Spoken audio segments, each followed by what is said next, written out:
సంగారెడ్డి జిల్లా సిగాచి ఫ్యాక్టరీ పేలుడు ఘటనకు ఇవాల్టితో 6 రోజులవుతోంది. ఇప్పటికే ప్రమాద స్థలాన్ని పరిశీలించారు హైలెవెల్ కమిటీ సభ్యులు, నిపుణులు. ఫ్యాక్టరీ దగ్గర ఇంకా రెస్క్యూ ఆపరేషన్ కొనసాగుతోంది. బిల్డింగ్ శిథిలాలను ఎస్డీఆర్ఎఫ్, హైడ్రా సిబ్బంది తొలగిస్తున్నారు. ప్రమాద సమయంలో ఫ్యాక్టరీలో 143 మంది ఉండగా ఇంకా 9 మంది ఆచూకీ దొరకలేదు. ఇప్పటి వరకు ప్రమాదంలో 39 మంది చనిపోగా 34 మంది మృతదేహాలను గుర్తించారు. పటాన్చెరు ఏరియా హాస్పిటల్లో గుర్తించాల్సిన మరో 5 డెడ్ బాడీస్ ఉన్నాయి.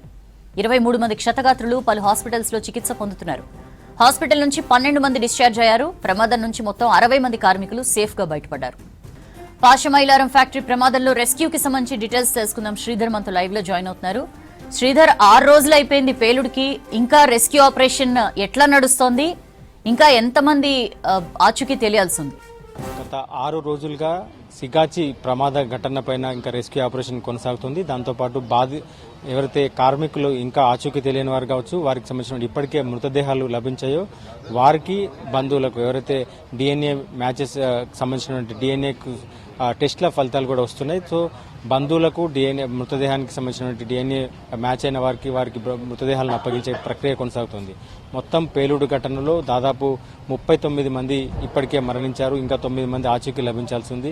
సో ఈ ఘటన పైన ఇంకా రెస్క్యూ ఆపరేషన్ కొనసాగుతుంది. నిన్న high level committee CS Ramakrishna Rao ఇక్కడికి రావడంతో పాటు శాస్త్రవేత్తల బృందం కూడా ఇక్కడికి వచ్చింది. ఏదైతే ప్రభుత్వం వేసినటువంటి కమిటీ ఏదైతే ఉందో దానికి సంబంధించినటువంటి వెంకటేశ్వరరావు నేపథ్యంలో ఏర్పాటు చేసిన ఆ కమిటీ కూడా ఒకవైపు పరిశ్రమలో ప్రమాదానికి కారణాలు తెలుసుకునే ప్రయత్నం చేస్తున్నాగా, మరోవైపు ఇప్పటికే మృతదేహాలు గుర్తించినటువంటి వారి సంబంధించినటువంటి బంధువులను వారికి మృతదేహాలను అప్పగించే ప్రక్రియ కొనసాగుతుంది పటాన్చెరు ఏరియా ఆసుపత్రిలో. మరోవైపు ప్రస్తుతం మనం ఉన్నది మాత్రం ఇక్కడ సహాయక కేంద్రం, హెల్ప్ డెస్క్ ఏర్పాటు చేశారు. సో వివిధ రాష్ట్రాలకు చెందిన వారు మొత్తం ఈ ప్రమాదంలో మృతి చెంది ఉండగా వారికి సంబంధించినటువంటి హెల్ప్ డెస్క్ ను కూడా ఏర్పాటు చేశారు. సో ఈ రాత్రి దాదాపు 24 గంటల పాటు ఈ హెల్ప్ డెస్క్ పనిచేస్తా ఉంది. ఇక్కడ బంధువులకు సంబంధించినటువంటి ఏదైతే వారి వివరాలన్నింటినీ కూడా నమోదు చేసుకోవడం, దాంతోపాటు ఇప్పటికే ఎంతమంది గుర్తించారు, ఎంతమంది మొత్తం డెడ్ బాడీస్ అప్పగించారనే దానిపైన కూడా పూర్తిగా నిన్న రాత్రి 3 డిఎన్ఏ టెస్టులకు సంబంధించినటువంటి రిజల్ట్స్ వచ్చినాయి. సో ఆ ముగ్గురికి సంబంధించినటువంటి బంధువులను గుర్తించారు. సో 34 మంది డెడ్ బాడీస్ అయితే అప్పగించారు ఇప్పటికే. సో ఇంకా నలుగురు డెడ్ బాడీస్ కి సంబంధించినటువంటి ఇంకా వివరాలు తెలవాల్సి ఉంది. డిఎన్ఏ టెస్టులు రావాల్సి ఉంది. డిఎన్ఏ టెస్టులు వచ్చిన తర్వాత వెంటనే వారికి అప్పగిస్తున్నారు. 9 మంది ఇప్పటికి ఇంకా ఆచూకీ లభించాల్సి ఉంది. వారికి సంబంధించిన బంధువులు కూడా ఇక్కడ హెల్ప్ డెస్క్ వద్దనే వారికి ఆశ్రయం కల్పిస్తున్నారు. సో విజువల్స్ చూడొచ్చు. వీరి డెడ్ బాడీకి సంబంధించినటువంటి కార్మికులకు సంబంధించినటువంటి డిఎన్ఏ టెస్ట్ ట్రేస్ అవుట్ అయింది. వీరికి సంబంధించినటువంటి వివరాలు కూడా వచ్చాయి. సో क्या हुआ आपका भाई का डेड हो गया है, उड़ीसा का पुण्यचंद्र साहू है। और वो मामा के भी अकेला बैठा था।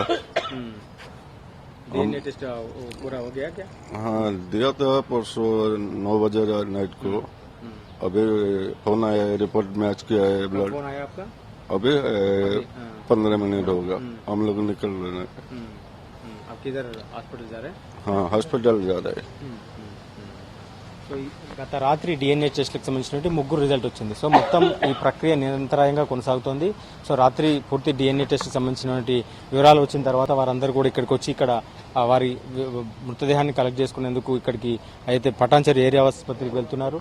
సో ఇంకా 9 మంది ఆచూకీ లభించలేదు. సో వీళ్ళు గత ఫ్యాక్టరీలో ప్రమాదం జరిగినప్పటి నుంచి కూడా వీరు ఇంకా వారి ఆచూకీ కోసం ఏదైతే 9 మంది మిస్ అయ్యారో వారికి ఆచూకీ కోసం బంధువులు ఇక్కడ సహాయక కేంద్రం వద్ద ఉన్నటువంటి పరిస్థితి ఉంది. సో వీరికి కూడా ఎప్పటికప్పుడు వివరాలు అందిస్తున్నారు.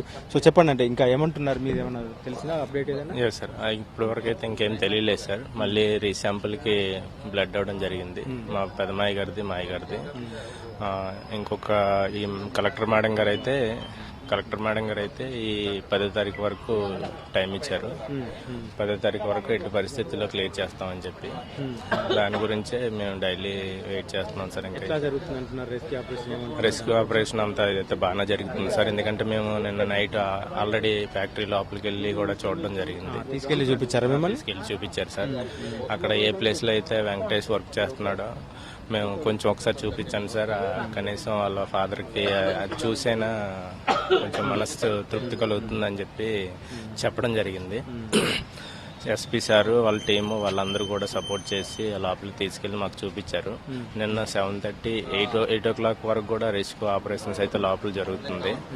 దాన్ని ఇంకా ఫైండ్ అవుట్ చేసి ఇంకా ఏమైనా దొరుకుతుందేమోనని వాళ్ళ సైడ్ నుంచి వాళ్ళు ట్రేస్ చేస్తున్నారు సార్. టీజీ గవర్నమెంట్ నుంచి అయితే ఫుల్ సపోర్ట్ లభిస్తుంది మనకి. ఇక్కడ ఆఫీసర్స్ కానీ ఏ టైంకి వచ్చినా కూడా వాళ్ళు డీటెయిల్స్ చెప్పడం కానీ అన్ని అంతా బాగానే చూసుకుంటున్నారు. కాకపోతే మా దురదృష్టం కొద్దీ ఇంకా ట్రేస్ అవుట్ అవ్వడం అది బాధాకరం సార్. మీ వైపు అధికారులు వచ్చారా?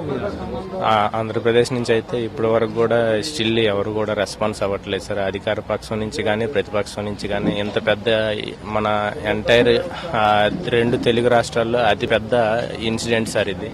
అతి పెద్ద ఇన్సిడెంట్ అయినా కూడా మన ఆంధ్రప్రదేశ్ గవర్నమెంట్ దీని గురించి రెస్పాండ్ అవ్వడం కానీ కనీసం ఎవరైనా ఆ గవర్నమెంట్ నుంచి సీఎస్లను ఎవరినో గవర్నమెంట్ తరపు నుంచి పంపించడం కానీ ఇప్పటి వరకు ఏం జరగలేదు సార్.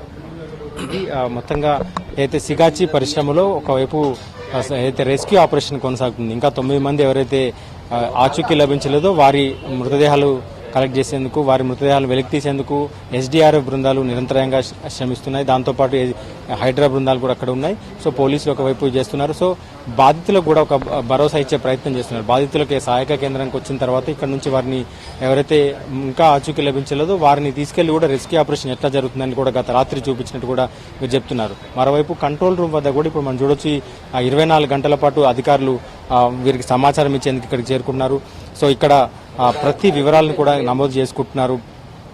ప్రతి వివరాలు నమోదు చేసుకొని వచ్చిన బంధువులకు అయితే ఉన్నారో వారికి ఆ సమాధానం ఇచ్చే ప్రయత్నం చేస్తున్నారు. సో మొత్తంగా ఈ డీటెయిల్స్ ఎప్పటికప్పుడు అప్డేట్ చేస్తున్నారు. దాంతోపాటు పటాన్చెరు ఏరియా ఆసుపత్రిలో కూడా DNA టెస్టులు మ్యాచ్ అయిన ఎవరైతే ఉంటాయో వారికి సంబంధించిన వివరాలను కూడా వారికి వివరాలు అయితే దాంతోపాటు వారి డెడ్ బాడీస్ను కూడా వారికి అందజేస్తున్నారు. ముందుగా ఇక్కడ నుంచి ఏదైతే రెస్క్యూ ఆపరేషన్లో డెడ్ బాడీస్ దొరికితే అక్కడ నుంచి తీసుకెళ్లి అయితే పటాన్చెరు ఏరియా ఆసుపత్రి తీసుకెళ్లి అక్కడ పోస్ట్ మార్టం కావచ్చు. దాంతోపాటు అక్కడ నుంచి వారి అదైతే శాంపిల్స్ని డెడ్ బాడీ శాంపిల్స్ని హైదరాబాద్ తీసుకెళ్లి అక్కడ DNA టెస్టులు మ్యాచ్ చేస్తున్నారు. ముందుగానే బంధువుల నుంచి తీసుకున్నటువంటి శాంపిల్స్ ఆధారంగా DNA టెస్టులు చేస్తున్నారు. సో దాని తర్వాత ఏవైతే డెడ్ బాడీస్ ఉంటాయో వాటిని పూర్తిగా ప్యాక్ చేసి దాని తర్వాత అయితే ఫ్రీజర్లో ఉంచి అంబులెన్స్ ద్వారా వారికి బంధువులకు అప్పగిస్తున్నారు. బంధువులకు అప్పగించే సమయంలో కూడా ₹1,00,000 నగదు ఇస్తుంది రాష్ట్ర ప్రభుత్వం.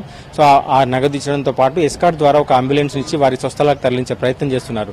సో పలు రాష్ట్రాలకు చెందినటువంటి వారికి అంబులెన్స్లు మాట్లాడించడం కావచ్చు, వారిని ఇక్కడ నుంచి తరలించేంత వరకు కూడా డెడ్ బాడీస్ ఫైండ్ అవుట్ చేయడం ఒకవైపు, అంటే ముందుగా శిథిలాలు తొలగింపు ఒకవైపు, శిథిలాలు తొలగించిన తర్వాత డెడ్ బాడీస్ ఫైండ్ అవుట్ చేయడం, దాని తర్వాత ఆ డెడ్ బాడీస్ కూడా పూర్తిగా కుళ్ళిన స్థితిలో ఉండడం, వాటన్నిటిని కూడా జాగ్రత్తగా తీసిన తర్వాత వాటిని మార్చరీకి తరలించి అక్కడ ఫ్రీజర్లో భద్రపరుస్తున్నారు. ఫ్రీజర్లోనే తరలిస్తున్నారు. ఇక్కడ నుంచి అక్కడ ఫ్రీజర్లో భద్రపరిచి దాని తర్వాత శాంపిల్ వచ్చిన తర్వాత కూడా ఆ శాంపిల్స్ అన్నింటిని కూడా సేకరించి వాటిని DNA మ్యాచ్ అయిన కుటుంబ సభ్యుల బంధువులు DNA మ్యాచ్ అయిన తర్వాత వారికి అప్పగించే సందర్భంలో కూడా పూర్తిగా ప్రోటోకాల్ పాటిస్తున్నట్టు కూడా అధికారులు చెప్తున్నారు. సో మొత్తం సిగాచి పరిశ్రమ ప్రమాదంలో దాదాపు ఇప్పటికే నిన్న ఎస్పీ ప్రకటించిన దాని ప్రకారం 39 మంది మృతి చెందినట్టు కూడా చెప్తున్నారు. ఇంకా 9 మంది ఆచూకీ లభించలేదు.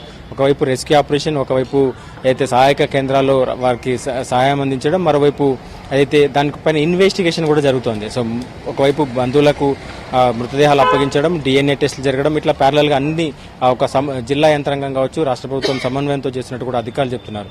సో మరోవైపు ఏదైతే ప్రమాదానికి కారణాన్ని కూడా తెలుసుకునే ప్రయత్నం చేస్తున్నారు. సిగాచి పరిశ్రమలో ఎట్లా జరిగింది ప్రమాదం అని కూడా గత 2 రోజులుగా హై లెవెల్ కమిటీ కావచ్చు, ఇటు CS తో పాటు ఇటు శాస్త్రవేత్తల కమిటీ కూడా ప్రమాద స్థలంలో పర్యటిస్తున్నారు. ప్రమాద స్థలంలో గతంలో పనిచేసిన కార్మికులు కావచ్చు, ప్రమాద సందర్భంలో ఎట్లాంటి ఇష్యూస్ జరిగినాయని చెప్తున్నారు. సో నిన్న రాత్రి రెస్క్యూ ఆపరేషన్ జరుగుతున్న సందర్భంలో ఆ బంధువులను ఎవరైతే అక్కడ మృతి చెందారో వారికి ఇంకా ఆచూకీ లభించలేదు, ఎక్కడ పేలుడు జరిగింది, ఎట్లా రెస్క్యూ ఆపరేషన్ జరుగుతుంది, బాడీ ఎక్కడ ఉండే అవకాశం ఉందంటూ కూడా వారిని కూడా రెస్క్యూ ఆపరేషన్ తీసుకెళ్లి చూపించే ప్రయత్నం చేశారు. సో గత 6 రోజులుగా వీరు ఇక్కడే అయితే వారి మృతదేహాల కోసం వారి బంధువులు ఎవరైతే ఇక్కడ పనిచేస్తున్నారో కార్మికుల బంధువులు ఆ చివరి చూపు కూడా నోచుకోలేని పరిస్థితి. సో ఒకసారైనా తమకు సంబంధించినటువంటి శరీర భాగాలైనా దొరుకుతాయో, తన మృతదేహం దొరుకుతుందేమో కొంత ఆశగా ఇక్కడ వేచి ఉంటున్నారు. సో వారిని తీసుకెళ్లి కూడా రెస్క్యూ ఆపరేషన్ ఎట్లా జరుగుతుందని చూపించే ప్రయత్నం చేశారు. దీని ద్వారా మొత్తం కూడా ఈ ప్యారలల్ గా మొత్తం ప్రతి ఏదైతే ఒకవైపు ప్రమాద ఘటనలో పరిశోధన ఎందుకు ప్రమాదం జరిగిందని తెలుసుకోవడం, దాంతోపాటు శిథిలాల వెలికితిలో వెళ్లిన అయితే బయటపడ్డ మృతదేహాలను పటాన్చెరు ఏరియా ఆసుపత్రికి తరలించి అక్కడ నుంచి DNA శాంపిల్కి పంపించడం, ముందుగానే ఇక్కడ నుంచి శాంపిల్ తీసుకుంటారు. మళ్ళీ అవసరమైతే ఒకసారి సరిపోకపోతే మళ్ళీ ఏదైతే బంధువులు ఉన్నారో వారికి సంబంధించిన శాంపిల్స్ కూడా తీసుకుంటున్నారు. సో ఓవరాల్ గా సిగాచి పరిశ్రమ పెను ప్రమాదం అని చెప్పొచ్చు. ఇంకా 9 మంది ఆచూకీ లభించాలి. 39 మంది ఎవరైతే ఇంకా ఇప్పటికే మృత్యువాత పడ్డ వారికి ఇమీడియట్ గా మృతదేహాలు అప్పగించే సందర్భంలో కూడా ₹1,00,000 నగదిస్తున్నారు. దాంతోపాటు ఇప్పటికే రాష్ట్ర ప్రభుత్వం నుంచి ప్రధానంగా ఇక్కడ రేవంత్ రెడ్డి పర్యటించిన సందర్భంలో కావచ్చు, మంత్రులు వెంకటస్వామి తర్వాత దామోదర్ రాజనరసింహ పర్యటిస్తున్న సందర్భంలో కూడా బాధితులతో మాట్లాడి వారిని ఓదార్చే ప్రయత్నం చేస్తున్నారు. కానీ ఒక పెను విషాదం అనే చెప్పొచ్చు. మొత్తం సంగారెడ్డి జిల్లాలోనే కాదు, ఈ మొత్తం పారిశ్రామిక ప్రాంతం అంతా కూడా ఉలిక్కిపడ్డది. ఇప్పటి నుంచి ఏదైతే ఇక్కడికి పరిశ్రమలు కావచ్చు, ఇక్కడ ఈ పరిశ్రమల్లో పనిచేసే కార్మిక లోకమంతా కూడా ఆందోళన వ్యక్తం చేస్తుంది. ఇంత పెద్ద ప్రమాదం ఊహించని ప్రమాదం చోటు చేసుకోవడంతో కొంత కార్మిక సంఘాలు కావచ్చు వీటంతా కూడా అనుమానం వ్యక్తం చేస్తున్నాయి. యాజమాన్యంలో ఏదైతే నిర్లక్ష్య వైఖరి పట్ల కూడా కొంత మండిపడుతున్నాయి. పూర్తి విచారణ జరపాలంటూ కూడా నిన్న కావచ్చు, ఏదైతే మొన్న పలు రాజకీయ పార్టీ నేతలు కావచ్చు వారందరూ కూడా వచ్చి దీనిపైన పూర్తి కార్మిక సంఘ నేతలు కూడా వచ్చి దీనిపైన సిగాచి పరిశ్రమ ప్రమాదం పైన పూర్తి విచారణ చేయాలంటూ కూడా కోరుతున్నటువంటి పరిస్థితి. ఒకవైపు విచారణ కూడా కొనసాగుతుంది. ఇది ఇక్కడ పరిస్థితి. సౌజన్య.